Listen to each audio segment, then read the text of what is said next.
Ouais, moi, il ne peut pas aller ça. Moi, le Belekul Fatcher, il ne peut pas aller ça.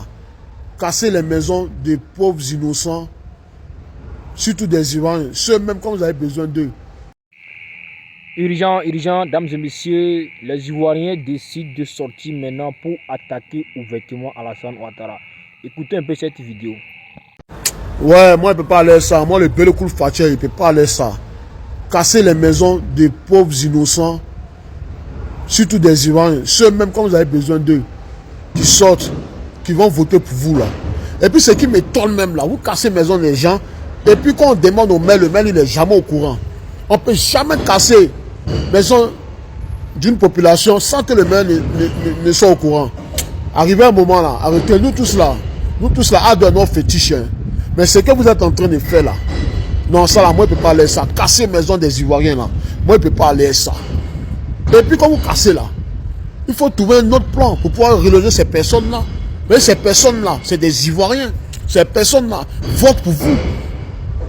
Dans les maires là, maire de Koumassi, il ne peut pas aller ça, hein, monsieur le maire, il ne peut même pas aller ça même. Vraiment, monsieur l'enfant de Koumassi.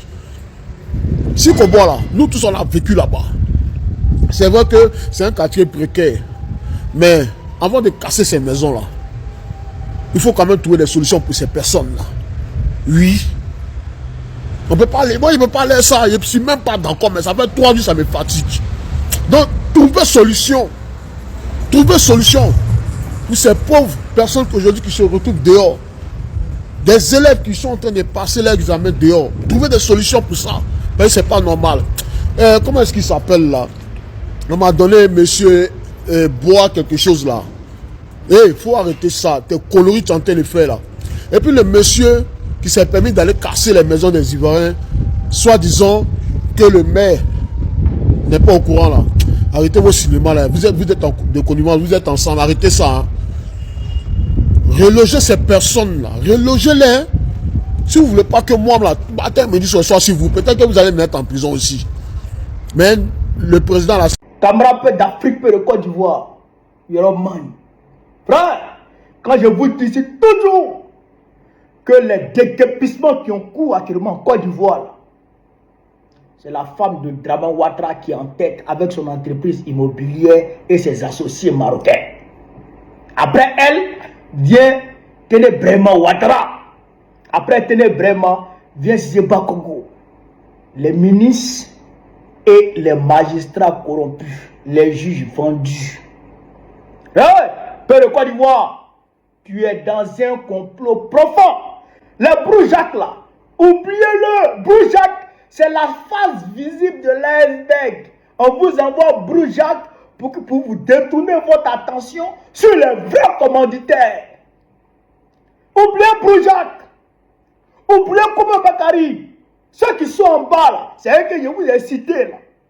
La femme de drap, Ténébrema, Bakongo, les ministres et les magistrats vendus. Voilà la réalité. On va ici écouter cette vidéo que Boko va décortiquer pièce par pièce. Parce que le gars, il est allé en profondeur. Mais il n'a pas pu tout dire. Puisqu'il se trouve sur la chaîne du fils de la femme de drap, Loïc Folorou. NCI appartient au fils de la femme de Dramane Ouattara. Vous comprenez que tout est cadenassé dans le pays. On ne peut pas s'en sortir. Il faut nous autres pour dire la vérité. On va dire la vérité. Partage vidéo là. On est parti. Dans la grosse, on dit que M. Aloy est propriétaire du domaine public lagunaire. Précision très importante.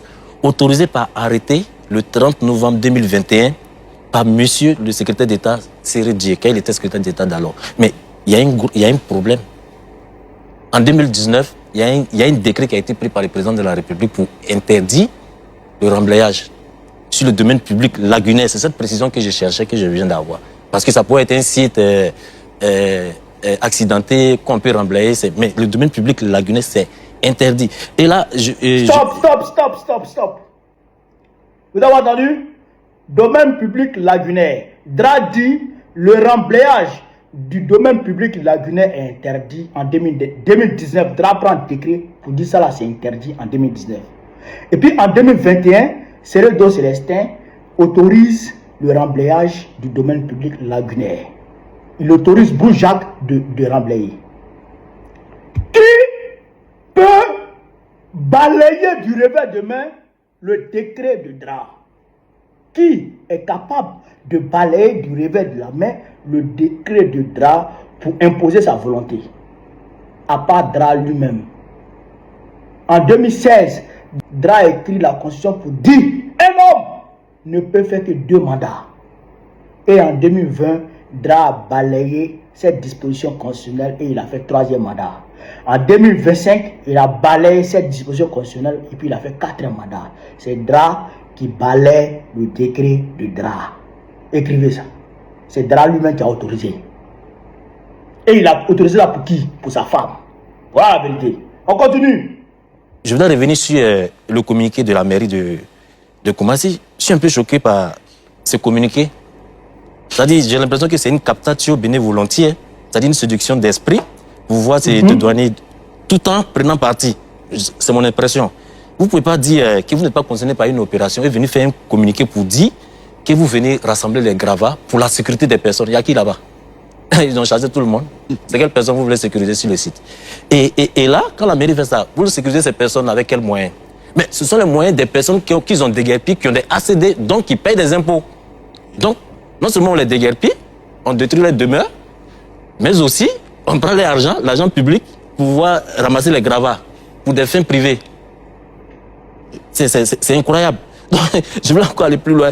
Parce que dans la même grosse, si ça peut passer, ça va être très intéressant. Il est dit que la propriété de M. Aloui se situe entre campement, comme je l'ai dit dans mon introduction, et 05. Et le quartier 05. C'est-à-dire, comme je l'ai dit, c'est le ravin qui se trouve au milieu là. Et dans ce ravin-là, entre grand campement, la partie qui a été déguerpie à partir de la mosquée Sangaré jusqu'en bordure de lagune faisait partie du plan de structuration qui a été mis en place en 2002. Donc, pour moi, je peux me tromper, parce que je ne suis pas au-dessus du tribunal, je ne commande pas cette décision de justice. Mais c'est mon avis que je donne. Pour moi, il y a eu un problème, soit un problème de localisation, ou bien un problème d'interprétation, parce que quand on va en 2018, il y a eu un problème similaire avec ce même monsieur Aloui Brou, en 2018 avec l'église, une église méthodiste, où Lucien s'est trompé sur un site qui devait être déguerpi. C'est-à-dire, je me souviens bien, c'était le site 495 bis, qui était un site virtuel, c'est-à-dire qu'il se trouvait dans l'eau. C'est-à-dire, on se retrouve dans une situation, encore sur la question du remblayage illégal, qui pose tous ces problèmes-là. Un site virtuel qui devait être déguerpi, on déguerpit un site virtuel comme qui n'existe pas, qui est sur avec un titre foncier. Comment ça se fait? Et je reviens à ce que disait Dr Kamenan, qu'il y a un véritable problème dans notre administration. Il y a un véritable problème. Il faut, tant que ce problème ne sera pas réglé, on va faire face à des dégâts. Les gens vont passer par des artifices. Même quand la loi est calibrée, des gens passent par des artifices pour pouvoir la détourner. Encore moins dans cette cacophonie-là. Il faut vraiment que la mairie soit un tantinet psychologique à la place de ces personnes-là. Parce que la mairie doit être à leur côté, et non aux côtés de ces... Même si, supposons que M. Aloui a ses raisons, mais quand même, un peu de compassion pour ces personnes, un peu de respect pour ces personnes. Et je vais terminer par là. Lorsque j'ai vu la grosse également, très bien. Il est mentionné que c'était un tribunal de droit commun. Mais un tribunal de droit commun ne casse pas un ACD. Un ACD, ça se casse au Conseil d'État. C'est cela. Donc, à quel moment on déguerpit ces personnes-là qui ont un titre définitif de l'État de Côte d'Ivoire à travers un tribunal de droit commun? C'est l'État de Côte d'Ivoire qui dit un tribunal de droit commun ne peut pas déguerpir quelqu'un qui a un ACD, sauf décision du Conseil d'État qui casse par un recours en excès de pouvoir, c'est ACD. Donc, vraiment, je suis... L'ACD... Il est clair qu'il y a beaucoup de questions qui restent sans réponse pour l'instant et on essaiera évidemment... Un tribunal de droit commun ne peut pas casser un ACD. C'est-à-dire qu'il ne peut pas partir en justice dans les tribunaux là, les tribunaux normaux là, pour aller demander à la justice pour qu'on t'autorise à aller casser les maisons des gens qui détiennent des ACD, arrêtés de concession définitive, délivrés par le ministère de la Constitution. C'est un arrêté. Vous comprenez? Mais qui donne compétence aux tribunaux de droit commun de juger, d'accord, des affaires qui dépassent leurs compétences? Qui? Ça ne vous dit rien? Ça ne vous dit rien? Laurent Gbagbo, ancien président de la République, ne pouvait être jugé par un tribunal de droit commun. ne peut être jugé par un tribunal de droit commun selon nos lois. Est-ce que vous comprenez? Mais qui a fait juger droit? Qui a fait juger Gbagbo par le tribunal de droit commun pour lui donner 20 ans pour le rendre inéligible? Qui a fait ça? C'est Dra. C'est Dra qui a fait ça. C'est Dra qui donne compétence à celui qui n'a pas pour qu'il donne des décisions de justice qui dépassent sa compétence. Et puis ces décisions de justice-là, qui normalement sont caduques, deviennent exécutoires. Et on exécute. Et puis il n'y a rien qui soit dedans. Vous avez compris? Mais pourquoi Dra fait ça? Dra fait ça pour sa femme. Parce que sa femme lui demande de faire ça. Elle dit, j'ai besoin de ça. J'ai besoin de ce terrain-là. Je vais faire tant là. Avec mes amis marocains, on veut faire tant là. Avec mes amis libanais, on veut faire tant là. Avec mes amis français, on veut faire telle chose ici. Dra trouve les moyens, même si la loi est calibrée, Dra trouve les moyens pour lui donner ce qu'elle veut. Voilà la vérité. Voilà la vérité. Mais les Ivoiriens, tu vas beau parler, soit ils vont se cacher derrière la peur pour dire nous on est apolitique, ou bien ils vont être de mauvaise foi pour dire que c'est pas Dra, c'est Brou Jacques, ou bien c'est Bakongo. Bakongo peut casser maison sans que Dra ne soit au courant, sans que Dra ne soit d'accord avec ça. Hein? Quand le stade Ebembe a pris l'eau en 2023-2024, combien de têtes sont tombées? Le ministre des Sports est tombé. Le premier ministre est tombé. Il a fait tomber Patrick Hachi. Il a fait tomber le ministre des Sports. 2 têtes. C'est là il a mis Begré Mambé. Et Begré Mambé est ministre des Sports. Le portefeuille ministériel a été donné à Begré Mambé. Puis je crois qu'il a nommé un ministre délégué façon. Vous comprenez? 2 têtes. Et quelqu'un va aller casser le quartier des gens. Et puis Dra n'est pas d'accord avec ça. C'est quoi ça? C'est quelle histoire? Vous dormez debout, bien vous faites exprès. C'est Dra et sa femme qui sont en train de casser les maisons des Ivoiriens. Et les Bakongo là, les ténébrements là, et son gouvernement là, ils ont des ristounes. Chacun reçoit un peu pour se taire. C'est tout. Et vous êtes des victimes. Nous sommes les victimes. Donc, soit on se lève et on se bat, ou bien on les laisse et nous détruisent. Ouais. Et ils vont vous détruire.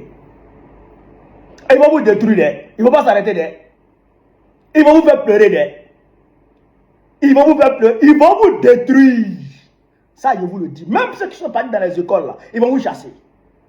Même ceux qui dorment sur les gravats à Koumassi, à Poboué et tout ça, ils vont vous chasser encore. Parce qu'ils doivent travailler. Alors, il faut construire, il faut travailler. Les gens ont déjà acheté le terrain. Il faut donner le terrain aux gens.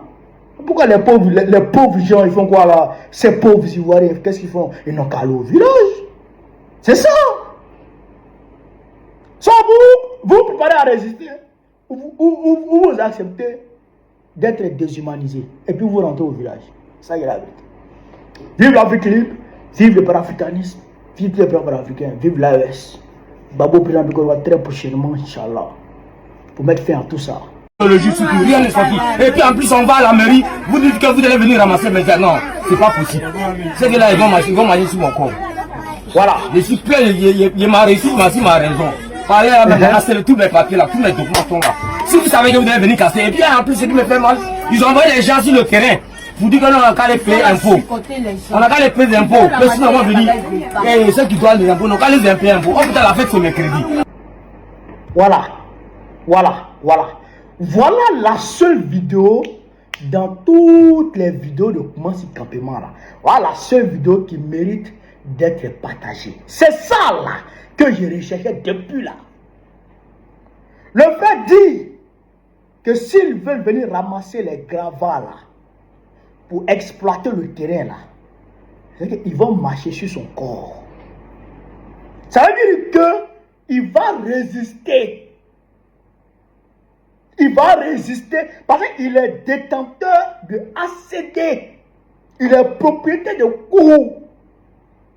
Il a tous ses papiers en ordre. Alors, l'Indien ne peut pas venir casser comme ça du jour au lendemain et puis le mettre dans une situation de désarroi. Il dit qu'il ne peut pas l'accepter. Donc, il va résister. Donc, ils vont s'organiser pour résister au déblayage, d'accord, des décombres, des gravats. Il faut que la situation soit éclaircie totalement d'abord. Qu'ils sachent si on va les dédommager, si on va reconstruire leur maison, ou bien ce qui va se passer, qu'ils sachent ça d'abord avant que la mairie ne vienne avec ses bulldozers pour venir ramasser les gravats. Voilà ce qu'on attendait de vous depuis là. Voilà ce qu'on attendait de vous. Mais on parle de Brujac. Tout le monde sait qu'affaire de Brujac à cette doïe, tout le monde sait ça. Qui ne sait pas ça? Même les enfants de 5 ans savent ça. Comment est-ce que Brujac, sur la base de force décision de justice, va mobiliser 200 policiers avec les caterpillars, les bulldozers qui vont traverser tout Abidjan pour venir à Yopougon. Les bulldozers là, c'est les bulldozers au Bas-Congo. Les bulldozers qui sont rentrés à Koumassi là, c'est les bulldozers du Bas-Congo. Et les microbes qu'ils ont mobilisés, près de 200 microbes, 200 policiers. Donc c'est comme ça, c'est Brujac seul qui a fait ça. Mais tout le monde sait que c'est faux. Tout le monde sait que c'est la femme de Draman Ouattara qui est derrière ça. Tout le monde sait ça. La femme de Draman Ouattara, tenez vraiment, Bas-Congo, les ministres et puis les magistrats vendus. Ça, il est dit. La femme de Draman est la seule femme, la seule première dame qui détient une entreprise immobilière en activité. La seule première dame qui a une entreprise immobilière. Les Gabonais, eux, ils la poursuivent. Les Gabonais la poursuivent parce qu'elle a détourné les maisons de Ouma Bongo en France là-bas. Elle a détourné les maisons de Ouma Bongo en France. La femme de Draman là. Les Gabonais, eux, ils la cherchent. Donc, c'est la seule femme qui détient l'entreprise. Donc, c'est elle. Et puis, les entreprises, et puis l'entreprise à Doha du Maroc qui sont en train de voler avec Dao Polin. Dao Polin, ils sont en train de vendre tout à Abidjan. D'accord? Et les Begré Mambé, les Tchaba Laurent, c'est eux qui sont en train de vendre tout à Abidjan. Tout le monde sait ça, non? Brujac, tout le monde sait que Brujac, c'est un doï, ça. Tout le monde sait, mais les populations même savent ça. D'accord? Donc, quand on casse, et qu'on vous envoie les trucs comme Brujac, et que vous commencez à pleurer, ils ont cassé ma maison, on dort dehors, on souffre. Mais eux, ils sont contents. Parce que, quand tu casses la maison de quelqu'un là, tu sais consciemment que la personne sera dans la galère extrême. La personne sera dans une situation de désarroi total. Tu casses la maison, il va où? Avec sa famille, il va où? Forcé sera il sera dans le désarroi. Ils savent ça. Ils sont préparés à ça déjà. Et vos cris là, vos pleurs là, ils savent. C'est pourquoi ils vous envoient la ministre Belmont Dogo, là, pour donner 5 000. Ils savent. Tout est bien savamment orchestré. Donc quand vous pleurez là, c'est que vous suivez la ligne qu'ils ont tracée en fait. Mais quand vous résistez, Allah, il commence à réfléchir. Quand vous résistez, il commence à réfléchir. Mais quand vous pleurez, c'est bon, ça marche, ça marche. Le plan marche à merveille. Quand vous pleurez là, ils disent le plan marche à merveille. Mais comment tu peux dire Dieu va faire? Comment ça? Dieu, Allah, il y a un cassis. Il ne faut pas pleurer, hein. Allah, il y a un cassis. Dieu va faire. C'est quoi ça? L'islam là, on ne va pas laisser ça un peu de côté. Les religions là, on ne va pas les laisser un peu de côté. Vrai là. C'est qu'à l'allure où les choses vont, est-ce qu'on ne va pas laisser la religion de côté d'abord pour libérer l'Afrique et puis après on va aller reprendre cette affaire de religion là. Est-ce qu'on va faire ça d'abord? Parce que c'est compliqué quand même, hein. C'est compliqué quand même, hein. Parce que la religion mal comprise devient une drogue pour le peuple. Ça endort le peuple. C'est comme Kadhafi, en réalité. Comment tu laisses à Dieu? Tu laisses à Dieu comment? Dieu lui-même derrière et puis il rit de toi. Pourquoi tu laisses à Dieu? Bats-toi. Bats-toi et puis demande le secours de Dieu. C'est comme ça. C'est comme ça les gens font. C'est comme ça. Voici les Iraniens. Toi, tu connais Dieu que les Iraniens. Tu connais Dieu que les Iraniens. Voici Israël. Toi, tu connais Dieu que Israël. Quand les Libanais les attaquent là, les Libanais lancent les roquettes sur eux là. Est-ce qu'ils laissent à Dieu? Ils ne se défendent pas. Quand tu es là, mais Dieu il rit de toi. Il dit, mais c'est quel fou ça? C'est quel nouveau fou qui est encore d'Ivoire comme ça là? Dieu même il rit de toi. Allah même là, Allah il est collant. Allah il est collant. Allah va pas faire. Allah fatal le. Mohamed Allah bochi. Allah il est collant. Dieu rit de vous. C'est ça qui est la vérité. Donc cette histoire de religion là, ça nous fatigue un peu. Donc mon frère, tu es sur le bon chemin. Mobilisez-vous. J'ai vu que vous êtes mobilisés. Vous êtes organisés en collectif. C'est très bien. C'est très bien. Mais, apprêtez-vous d'aide. Aujourd'hui, là, vous avez réussi à mobiliser l'attention de tout le monde entier. Vous avez réussi à attirer l'attention de tout le monde entier sur comment c'est campement. Donc aujourd'hui, là, côté médiatique, là, vous avez le dessus. Résistez et ils vont reculer. Je ne vous donne même pas 2 heures de résistance, ils vont reculer. Et puis vous allez regagner vos terrains. C'est moi qui vous dis, maintenant, si vous ne faites pas comme ça, que vous allez pleurer, ou bien vous allez rester dans les histoires de documents, de justice, tout ça là, ils vont venir balayer tout ça un matin. Vous allez voir, ils vont pousser. Parce qu'en réalité, leur objectif, c'est de dégager tous les pauvres d'Abidjan, tous les autochtones d'Abidjan, d'accord? Et puis maintenant, transformer Abidjan en petit Dubaï. C'est ce qu'il veut faire encore au niveau Abidjan. Il veut transformer Abidjan en Dubaï. Voilà. Et c'est le projet de la femme de Draman. Je vous dis ça. La femme là, c'est une sorcière. La femme de Draman, Fantagbe vous a adulé là. C'est une sorcière. C'est ça qui est la vérité. Prends! Parce que je vous dis, sur ce, vive l'Afrique libre. Vive le panafricanisme. Vive les blancs panafricains. Vive l'AES. Babo président Pikol va très prochainement. Et Inch'Allah, le combat continue. On est ensemble. Merci.